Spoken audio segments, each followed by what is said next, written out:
અમરેલીમાંથી હજી પણ મારો તો નેમ અમરેલીમાં થોડુંક આમ નીકળું અને કંઈક ખોટી થવાનું હોય તો સમાધિએ માથું ટેકવાનું ન ભૂલું.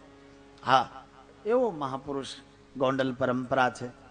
બહુ અમને દુધરેજને નજીક પડે. હા, એ સાધુ બહુ ગમે. સમકાલીન મહાપુરુષોની સાથે જેને સમાગમ કરેલો, મહાત્મા મૂળદાસજી પછી તો જગત છે ભૂલી જાય, પણ અમુકના ઘા વાગેલા હોય એ તો જાય નહીં ને, રૂંધાય. એ કેમ ઘા રૂંધાય? કે કાંકરીના માર્યા મેં કદી ના મારીએ, એ જી મેણાના માર્યા મરીએ વાલીડા, મેળો લગાડ્યો તમ સાથે રે, મેળો લગાડ્યો તમ સાથે રે. કોકને તમાશો મારી દેવો, બહુ બહુ તો પથ્થરનો ઘા, ઘડીક પૂરતું લોહી નીકળે યાર. પણ વેણ કવેણ જગતની અંદર. હા, સાંજે ભીખુદાનભાઈ કહેતા કે અમુક જે શબ્દોના મારામાર છે આ દેશમાં, જો વિરાટ અગ્નિ જો પ્રજ્વલિત કરી હોય, માણસ માણસ વસે વેરના બીજ રોપાણા હોય, તો કેવલમાં કેવલ કટુ વચન અને વેખરી વાણી. હા, જેવી બીજું કાંઈ ન આવડે તો મધુર વાણીથી, કારણ કે તું અને તમે એમાં ફેર શું? આલ્યો ને આલે. હા, એક શબ્દની બધી મારામારી છે. મહાત્મા મૂળદાસજીએ રામબાઈને બસાવ્યા. સમય જાતા વાર નથી લાગતી.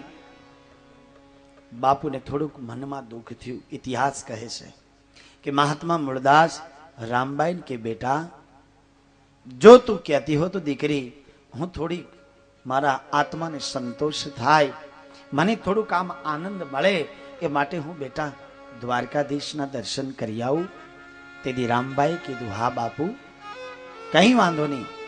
જે કાંઈ હવે તો હું પણ મજબૂત છું બાપુ, અને હું પણ કાંઈ પગલું ભરું તો મારો બાપ લાજે. મારા મહાત્મા મૂળદાસે જે કાંઈ આરોપ લીધા એનું પ્રૂફ જગત સમક્ષ કેમ થઈ શકે? ઇતિહાસ સાક્ષી આપે. મહાત્મા મૂળદાસ પેદલ પગે હાલી દ્વારકાના દેવળે જ્યારે જવા પ્રસ્થાન કરે ત્યારે જામનગરમાં પસાર થયા. એ સમયનો જામનગરનો રાજવી મહાત્મા મૂળદાસના શિષ્ય હતા. આ વાત આખી સૌરાષ્ટ્ર, આખી કાઠિયાવાડ, ગરવી ગુજરાતમાં મહાત્મા મૂળદાસની વાત પહોંચેલી. એટલે જામનગરના રાજવીને પણ આ વાત કાને આવી, અને હાંસુ માની મહાત્મા મૂળદાસજીએ કાન ફૂકીને જે કંઠી બાંધેલી સદગુરુની, એ કંઠી જામનગરના રાજવીએ પણ તોડી નાખી. અને બીજા નવા ગુરુ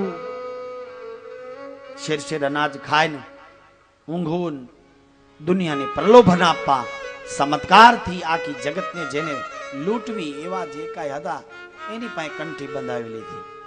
એમાં સ્પષ્ટ ઉલ્લેખ છે ઇતિહાસમાં, નવા મંદિરના સંતો પાસે મંત્ર દીક્ષા અને કંઠી બંધાવી જામનગરના રાજવીએ.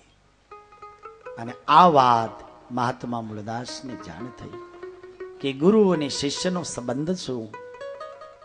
કારણ કે પ્રજા ભૂલે તો ઠીક છે, પણ પ્રજાનો પાલનહાર એને પણ, કારણ કે ગીતાના જો આધારે કહી તો ભગવાન દ્વારકાધીશ બોલ્યા કે હે અર્જુન, રાજા એ મારો અંશ છે, રાજાની અંદર મારા અંશ સ્વરૂપે હું બિરાજી અને જગતનું સંચાલન કરું છું. તો ગીતાની, કૃષ્ણની જે કઈ ગીરા એ અસત્ય થાય. મહાત્મા મૂળદાસજી ટૂંકમાં રાજ્યને પણ સંદેશ આપ્યો. મરેલી બિલાડી સજીવન કરી જામનગર રાજમાં, પછી દ્વારકા જાય. થોડોક ગુરુ શિષ્યનો સંદેશ જામનગરના ઠાકોર સાહેબને આપી દ્વારકાનાથના દર્શન કરી, ગોમતી ગંગાના સ્નાન, ભગવાન ચતુર્ભુજ નારાયણના દર્શન કરીને પરત આવ્યા. અમરેલી આવ્યા. 9 માસે રામબાઈને ઘેરે, જેના બાપની કોઈ ખબર નથી, જેણે આરોપ લીધો એ મહાત્મા મૂળદાસની પૂર્ણ કૃપાથી કુંવારી દીકરીએ પણ પછી તો ભેખ પહેરી લીધો. અને જે દીકરીએ રામબાઈ, એને દીકરીનો જન્મ થયો. અને પછી બાપુ મૂળદાસ બાપુ કે ઓહો હો બેટા રામભાઈ, એ બેટા તે તો રતનનો જન્મ આપ્યો, અને બેટા આ તારી દીકરી એવી મહાન થશે કે આના પેટે રત્નો નીપજશે. જગતની અંદર એવા રત્નો મળશે કે સૂરજ ને ચંદ્ર જ્યાં સુધી શાખ પૂરશે બેટા, એટલે તારી દીકરીનું નામ હું રતન રાખું છું. રામભાઈના પેટે રતન. અમરેલીની બાજુમાં અમરાપુર ગામ, માર્ગી સાધુ રસુભાઈ ઉલ્લેખ છે યાર. કોઈ પણ રામાનંદી આપણી વૈષ્ણવી પરંપરા એ આપણા દુનિયાને માર્ગ બનાવનાર માર્ગી કે સંકુચિત વિચારધારાથી નહીં, પણ જગત જે ભૂલે એને માર્ગ બતાવે એ માર્ગી. કુમાર્ગે જાતા હોય ને સદમાર્ગે વાળે એ સાધુ. એવા ધર્મદાસજી નામના સાધુ, તેની સાથે બાઈ રતનના લગ્ન લેવાના. અમરેલીમાં જાનું આવ્યું. મૂળદાસ બાપુએ કન્યાદાન દીધું, અને આજ તને સાસવે તારો રે પતિ રે અખંડ સૌભાગ્ય. દીકરીને વિદાય અપાણી. રતનભાઈ અમરાપુર, અત્યારે પંખીના માળા જેવડું ગામ. અમરાપુરની અંદર સાસરી આવ્યા. એના પણ સુખમય સંસારમાં રતનભાઈને પેટે પણ 9 માસે દીકરીનો જન્મ થયો, અને એ દીકરીનું નામ રાખ્યું ધનાબાઈ. એ અમરેલીની પાસુમાં ઓળિયા ને સરકડિયા ગામ કહેવાય. એવા ઓળિયા ગામની અંદર દાણીધારિયા સાધુમાં ધનાબાઈને પરણાવ્યા. અને સમય જાતા રતનબાઈના પેટે એક દીકરાનો જન્મ થયો અમરાપુરમાં. દિવસે વધે એટલો રાત્રે વધે. રામાયણના પણ બાળપણમાં રામજી મંદિરના પૂજારી, એટલે રામાયણ તુલસીકૃત રામાયણ તો એ સાધુઓની આજીવિકા કહેવાય. એના રોમ રોમ અને એક એક રૂવાડે રૂવાડે તુલસીની સોપાઈ ગુંજતી હોય. અને દીકરાનું નામ રાખ્યું મુકુંદ. એ દીકરાનું નામ જન્મભૂમિ અમરાપુર, એનું નામ રાખ્યું મુકુંદ. પાછળથી સ્વામિનારાયણ સંપ્રદાયની મોટેરી માં એ સ્વામી મુક્તાનંદ સ્વામી. આખી સ્વામિનારાયણની જે આખી માર્ગ જે રહ્યો ને એ અમરેલી નજીક પડે. હા, દુનિયાના તમામ એના ઘણી આમ વિભાગ ઘણા છે. કોઈ કે જૂના મંદિર, કોઈ કે નવા મંદિર, કોઈ કે જ્ઞાન સ્વામી, એ ઘણી ઘણી આખી એમાંય ઘણા વિભાગ થઈ ગયા. ઓલા નમેની, ઓલા નમેની. પણ એક મારું તમને સ્પષ્ટ રીતે કહું, આ જગતમાં ફરી છે આના સહારે, પણ એક મુદ્દો ખાસ આપું કે હજી એ બધા વિભાગ ઘણા છે, પણ હજી આરતી નથી બદલી. આરતી મુક્તાનંદ સ્વામીએ જે બનાવી કિરીટ, એ જ આરતી બોલાય છે અત્યારે પણ ટોટલ સ્વામિનારાયણ સંપ્રદાયમાં. એટલે એનો અર્થ પછી શબ્દોની મારામારી છે. એ આખી નકરે એમ કીધું, સદગુરુના દરબારમાં જે અરુણ હંમેશ માટે સહજ આનંદ આપે એ સદગુરુ.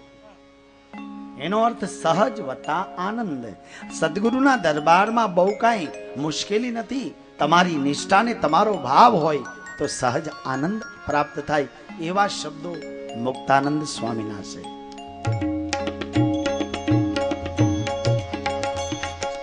જય સદગુરુ સ્વામી, સ્વામી જય સદગુરુ સ્વામી. સહજાનંદ દયાળુ, સહજાનંદ દયાળુ, બળવંત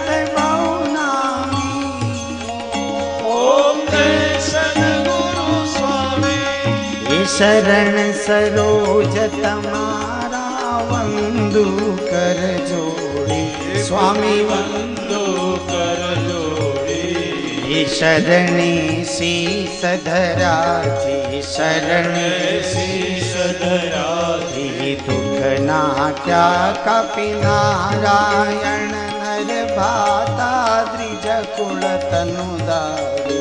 સ્વામી જય કુળતનુ દારે પામર પતિત ઉધારા પામર પતિત ઉધારા રાય ગણિત નર નારી નિત્ય નિત્ય નૌતમ લીલા કરતા અવિનાશી પ્રભુ કરતા અવિનાશી 68 તીરથ શરણે 68 તીરથ શરણે કોટી ગયા કાશી પુરુષોત્તમ પર ઘટનું જે દર્શન કરશે સ્વામી જે દર્શન કરશે કાળ કરમથી છૂટી કાળ કરમથી છૂટી કુટુંબ સહિત દર્શે આય અવસર કરુણાનિધિ કરુણા બહુ કીધી વાલે કરુણા બહુ કીધી મુક્તાનંદ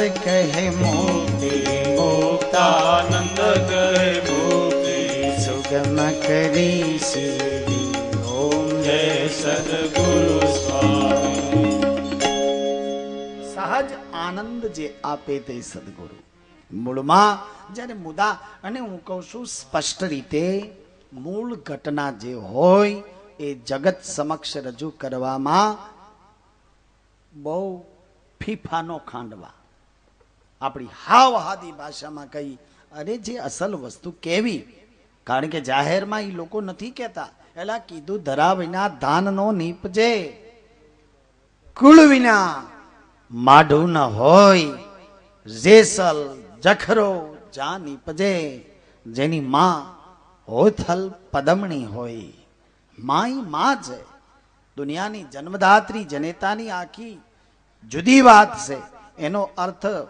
હા પાછા સ્ત્રીને ત્યાગના સમર્પણમાં એવો મહિમા છે હા એટલે મૂળ વાત યાદ આવી ગઈ ભગવાન ભાગવતની કૃષ્ણ લીલામાં કારણ કે ગુરુદેવ ગર્ગાચાર્યજી મહારાજ મૂળ આપણી કથા રૂડા બાયુ રસોઈ બનાવી અને ફરીથી થાળ ધર્યો પાછા માં જશોદાજી બહુ ભોળા લાલાને પલનાઈ પોઢાડી માં ગૌશાળામાં જાય પાછળથી लालो विचार करे फिर गुरुजी बुला रहे हैं इसलिए फिर पलना से निशे आया ठाकुर जी गौठणिया भर गुरुदेव गर्गाचार्य जी आ वखते तो बाओ बहु समझी गयो कि हाव आंख्यू विषय थाल न धरवो नकर एक तो भूख लागी एक बधाई आ मालधारी ना खोरडा हूँ एक ऋषि गर्गाचार्य जी महाराज घड़ीक आंख बंद करे घड़ीक खुले અને તાળ ધરે અશોકભાઈ આવું થયું ગુરુજી બહુ યાર ચતુર અને સાધુમાં ચતુરતા હોવી જોઈએ થોડી કામ હા પછી જગતમાં જીવવું હોય તો દુનિયામાં બહુ રીતે જેને આમ પરિપક્વ સાધુ રીતે આમ થોડીક આમ તીવ્ર વૈરાગથી જેને આમ કાંઈક કરી છૂટવાની ભાવના હોય એ લોકોએ થોડીક સાવચેતી અને અત્યારે વર્તમાન 21મી સદીનો આ સંધિકાળ એવો પસાર થઈ રહ્યો છે કે આમાં થોડીક સાવચેતી બહુ જરૂરી છે સેવકની પાછળ નથી પડવાનું સેવક તમારી પાછળ પડવો પડે હા આ ભારતીય સંત પરંપરા છે ભારતીય આપણી સાધુ પરંપરા છે આ એક અમુકે તો આખા માર્ગ જ બદલી નાખ્યા છે ભલા મારણ દમડી કારણ દેહ જલાવે જોગી નહીં પણ જગદૂતા કારણ કે તમારી એવી લાયકાત કેળવો કે જગત તમારી પાછળ આવશે જેણે જગદીશનું શરણ સ્વીકાર્યું એની પાછળ જગત આવે કોઈ શંકાને સ્થાન નથી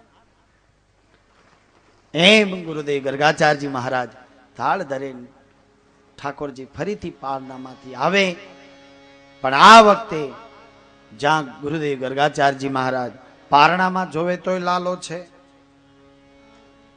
અને અહીંયા જમે છે પછી ભગવાન હરિએ પોતાની બાળ લીલામાં ગુરુદેવ ગર્ગાચાર્યજી મહારાજને ચતુર્ભુજ નારાયણના દર્શન કરાવી અને જે કાંઈ સદગુરુ શ્રી ગર્ગાચાર્યજી મહારાજના જે મગજમાં સૂત અસૂત અને આભડશટની જે કાંઈ ગાંઠ હતી એ ગાંઠ મીટી ગઈ. એ ગાંઠ મિટાઈ ગઈ. અને પછી તો ગુરુદેવ માલધારીમાં ઘણા સમય સુધી રોકાય છે. નામકરણ સંસ્કાર સંપૂર્ણ કરી ગુરુદેવ ગર્ગાચાર્યજી મહારાજ બાલમુકુંદની છબી હૃદયમાં ધરી અને ફરીથી નિજ પોતાના નિવાસ સ્થાને પ્રસ્થાન કરે. આવી ભગવાનની અનુપમ લીલા છે. ધીરે ધીરે ભગવાન રૂડા કાર્ય કરે છે. એમાં ભગવાનનું બાળપણ બહુ અનુપમ છે, મહિમાવંત બાળપણ છે. એમાં નારદજીએ મહાદેવને જાણ કરી. ભોળાનાથ કૈલાસથી આવે ઠાકુરજીને મળવા માટે. કારણ કે ભગવાન કૃષ્ણની બાળ લીલામાં મહાદેવ બબ્બે 3 વખત ગોકુળમાં આવ્યા છે. 2 તો સ્પષ્ટ રીતે પહેલી વખત, કારણ કે આ વખતે તો જુદા જુદા અસુરો, માયાવી રાક્ષસો પૂતના સહિત બહુ ઉત્પાત કરતા, એટલે વ્રજમાં કડક નંદ ભવનમાં સૂચના પાણી કે અજાણી વ્યક્તિ સાથે લાલાને મુલાકાત આપવી નહીં. હા, બહુ બહુ બહુ આજીજી કરે તો લાલાના દૂરથી દર્શન કરાવવા, પણ કૃષ્ણ પાસે કોઈને આવી નંદ ભવનમાં ગોપીઓથી માંડીને તમામ વ્રજના આગેવાનો સહિત નંદ બાબાને પણ સૂચના. માં જશોદાજીને પણ કીધું બહુ ભોળપણ ના રાખો માં. મોટી ઉંમરે દીકરો, 89 વર્ષની ઉંમરે દીકરો આવ્યો અને આવી રીતે વિશ્વાસ બહુ, કારણ કે માયાવી રાક્ષસો છે. જ્યારથી ભગવાન કૃષ્ણ આવ્યા ત્યાં સુધી વ્રજમાં આનંદ છે, પણ આનંદ સાથે આપણા વિઘ્ન સંતોષી ઘણો ઉત્પાત કરે છે. આવો મનમાં નિર્ણય કે મહાદેવ આવ્યા જોગીના રૂપે, સાધુના સ્વરૂપે ભગવાન આવ્યા છે. મહાદેવ જ્યારે નંદ ભવનમાં ગોકુળની અંદર આવે, પણ આ તો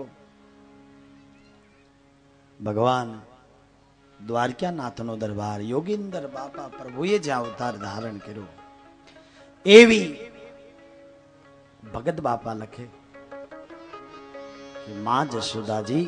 આમ તો એક અમુક તો કવિકાગ ભગત બાપાના જો શબ્દો જોઈ તો આપણી સૌરાષ્ટ્રની સાહિત્ય જગતમાં બહુ મોટામાં મોટી, કારણ કે અમુક શક્તિઓની વંદનાના સંદર્ભમાં આઈ હોનલ પાસે પણ જ્યારે ભગત બાપા ગાંડીગીરમાં પોતાની ગાયોને ભેંસુ તરીકે જ્યારે, કારણ કે ચારણ જ્ઞાતિમાં જુદી જુદી હાંખ આવે, એમ ભગત બાપા તુંબેલ હાંખના હતા.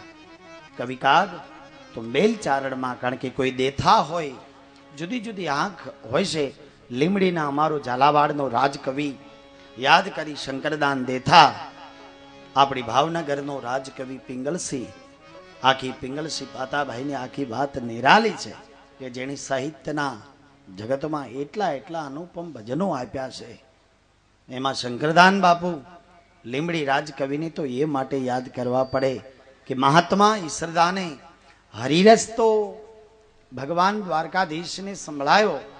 પહેલો નામ પરમેશ્વરો જીણે જગમાંડ્યો જોઈ, નર મૂરખ સમજે નહીં મારો હરિ કરે સો હોય.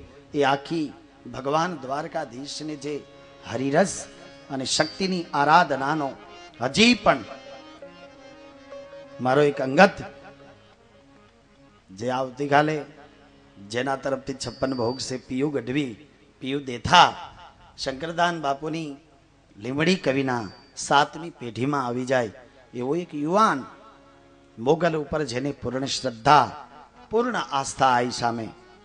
હા, પણ શંકરદાન કવિને એ માટે યાદ કરું કે જેને હરિરસને બહુ જીવતો રાખ્યો. અમૂલ્ય હરિરસ છે, કારણ કે સાહિત્ય ભાષામાં જેને ગુરુ કૃપાથી ચારણી સાહિત્ય પ્રત્યે જેનો ભાવ, લગાવ હોય, કારણ કે દેવ્યાણ લેશો, શક્તિ આરાધનામાં દેવ્યાણ છે. મહાત્મા ઈશ્વરદાન અને અમુક કવિઓને યાદ કરવા પડે, કારણ કે આપણી સૌરાષ્ટ્રની ધરામાં 2 પુરુષો એવા થયા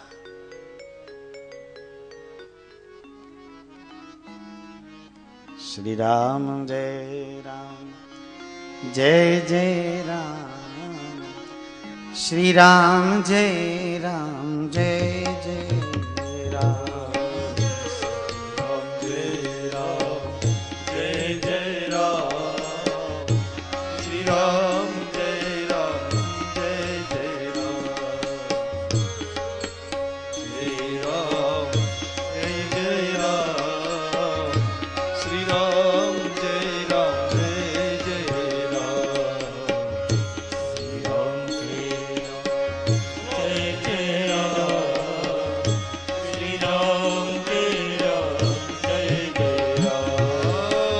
શ્રી રામ જય રામ જય જય રામ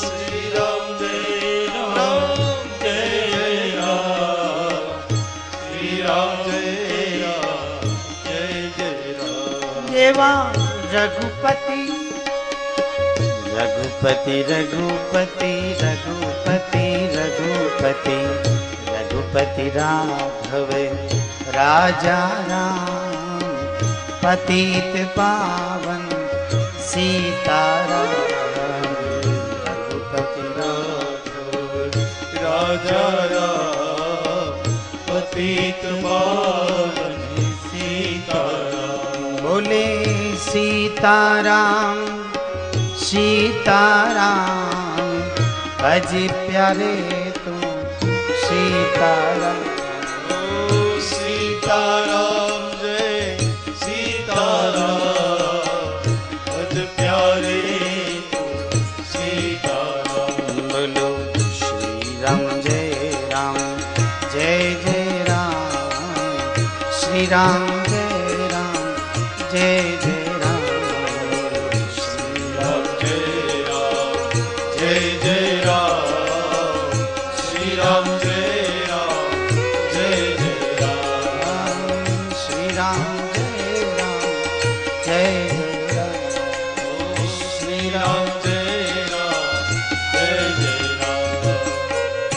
શ્રીમદ ભાગવતના 5મા દિવસની ભગવાનની જે બાળ લીલા એવી પવિત્ર ભાગવત કથામાં પૂજ્ય બાપુના પૂજ્ય મોરારી બાપુના નાના ભાઈ પૂજ્ય દેવા બાપુ કથામાં ઉપસ્થિત વ્યાસપીઠ હાર્દિક હૃદયથી ભાવથી કાલ જ વિચાર કરતો હતો. કાલે જનકગીરી બાપુને મેં કીધેલું, મેં દેવા કાકા તો અનુકૂળતા, કારણ કે જવાબદારી ઘણી હોય. પૂજ્ય બાપુ તો વિદેશમાં, પણ સાથે અમારે જયદેવભાઈ આખી ચિત્રકૂટી સમાધિ પુરુષોને હૃદયથી પ્રણામ. હનુમાનજી મહારાજને પ્રણામ, પૂજ્ય બાપુને પણ પ્રણામ. મોગલધામ ભગુડાની જે ભાગવતની કથામાં અનેક મહાપુરુષો, અનેક સજ્જનો દ્વારા, કારણ કે બાપુ કથા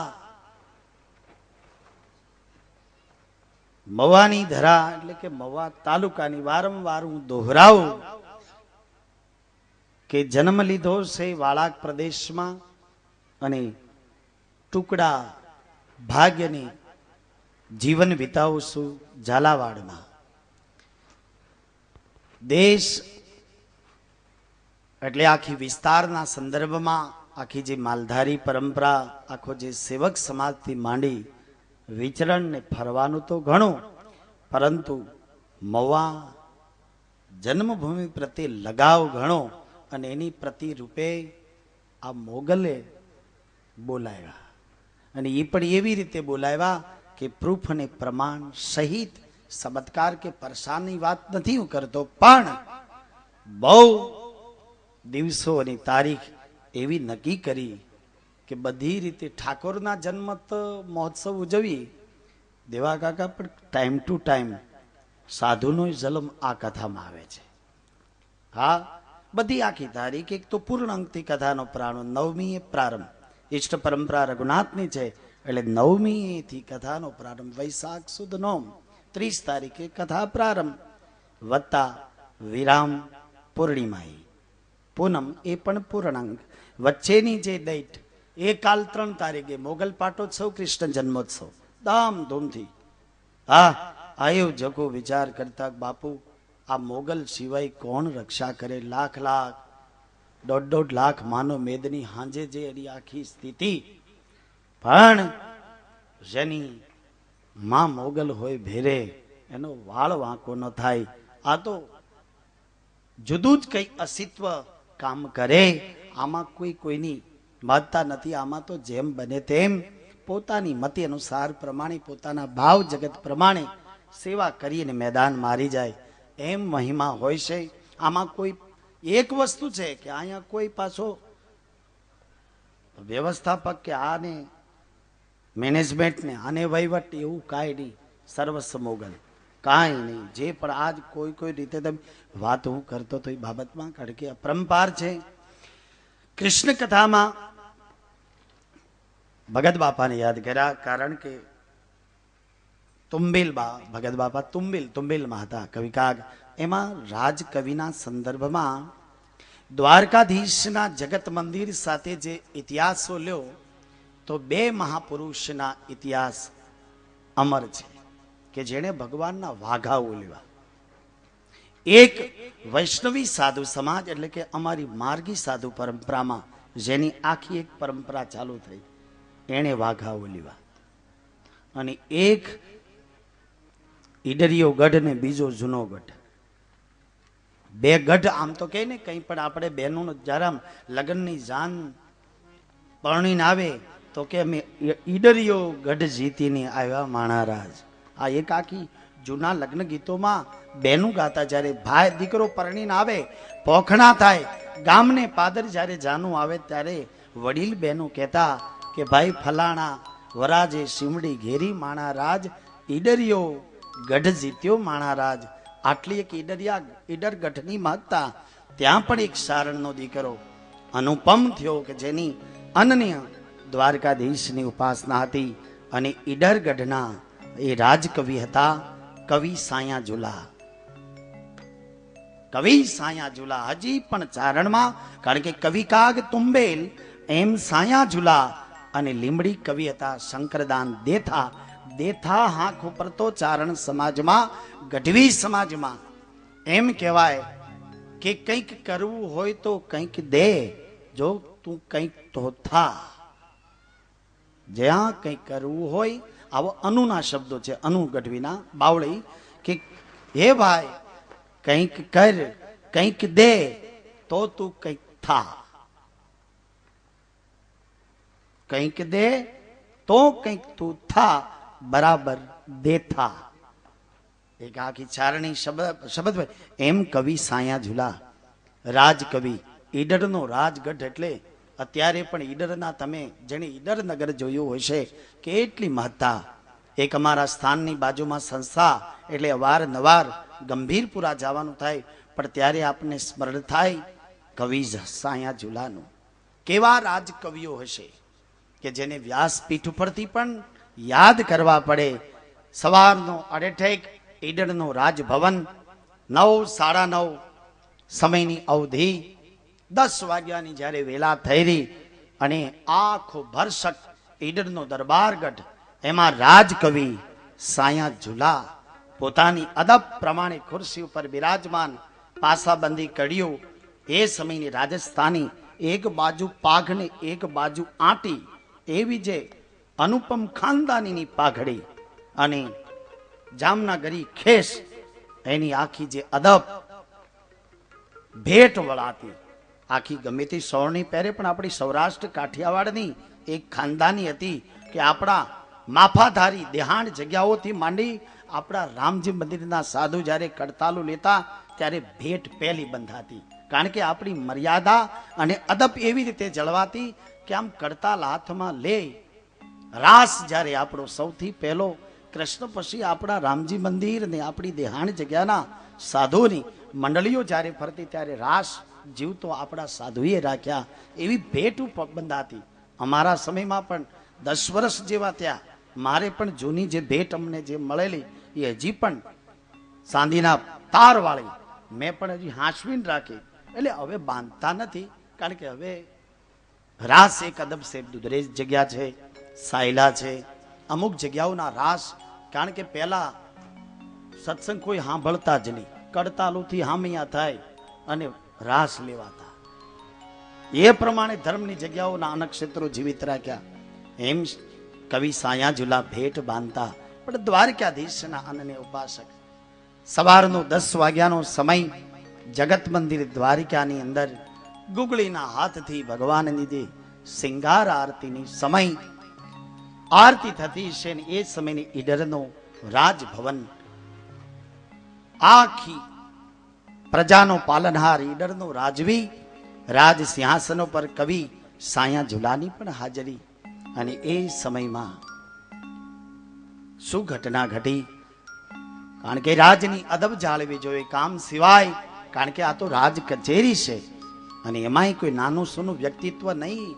કવિ સાયાજુલા શબ્દનો આરાધક, સૂરનો જાણકાર, જેણે અનેક સાહિત્યનો રાજા ગણી શકાય એવા કવિ સાયાજુલા ઊભા થઈ એકી સાથે આમ હાથ છોડવા મળ્યા.